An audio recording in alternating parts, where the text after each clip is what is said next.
Welcome to our YouTube channel Vishnu Eshwar vlogs. ఈరోజు మనం ఒక హెల్తీ బెనిఫిట్స్ ఉన్న లెమన్ అండ్ సబ్జా అయిన హనీ టీ తోటి అయితే మేము ముందుకు వచ్చేసానండి. మనలో చాలా మంది తలకాయ నొప్పి రాగానే టీ ఆర్ కాఫీ వాళ్ళకి గుర్తొచ్చేది, కానీ అది చాలా అంటే చాలా బ్యాడ్ హ్యాబిట్ అండి. టీ కాఫీని టీ లవర్ని యాజ్ ఎ టీ లవర్గా నేనే చెప్తున్నా. హెడేక్ లేసినప్పుడు, తలకాయ నొప్పి లేసినప్పుడు మాత్రం దయచేసి టీని కాఫీని ప్రిఫర్ చేయకండి. టీ కాఫీ తాగడం వల్ల మనలో యాంగ్జైటీ లెవెల్స్ అనేవి పెరుగుతాయి. దానివల్ల మనకి తలకాయ నొప్పి లేచినప్పుడు టీ అనేది మనం ఎందుకు తాగుతాము? వాడు నిద్రపోకుండా ఉండడం కోసం టీ కాఫీని ఎక్కువ శాతం ప్రిఫర్ చేస్తాము. మరి మనం తలకాయ నొప్పి లేచినప్పుడు మన క్యాజువల్గా అందరూ ఏమంటారు, పడుకోవాలి, ఎంత రెస్ట్ తీసుకుంటే అంత మంచిది అంటారు కదా. మరి అలా తాగితే నిద్ర అనేది రాదు కదా.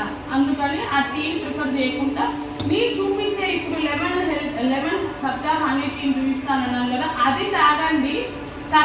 తాగిన తర్వాత రిజల్ట్ యాజ్ ఇట్ ఈజ్ ఖచ్చితంగా అది మీరు చెప్పినట్టే రిజల్ట్ వస్తుంది.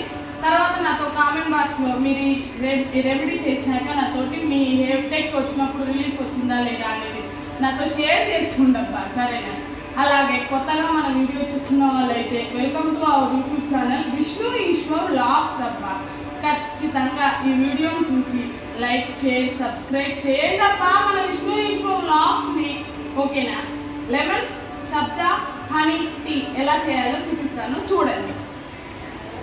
ముందుగా లెమన్ సబ్జా హనీ టీ కోసం లెమన్, హనీ, సబ్జా ముందు చెప్పినట్టే ఈ మూడు.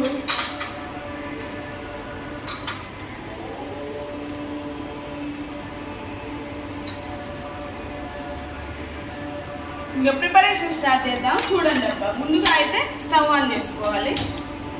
స్టవ్ ఆన్ చేసుకొని ఒక గిన్నె, ప్లెయిన్ గిన్నెని తీసుకొని ఒక గ్లాస్ ఆఫ్ వాటర్ అబ్బా.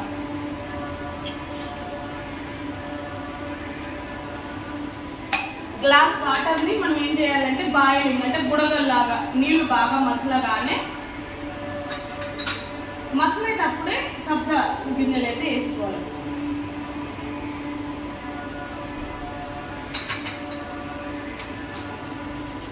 ఈ లోపు ఖాళీగా అవి నీళ్లు బాయిల్ అయ్యేలోపు గ్యాప్లో మన లెమన్ని కట్ చేస్తాం. దయచేసి తలకాయ నొప్పి లేచినప్పుడు మాత్రం టీ కాఫీ తాగకండి అబ్బా. నా యూట్యూబ్ ఛానల్ నా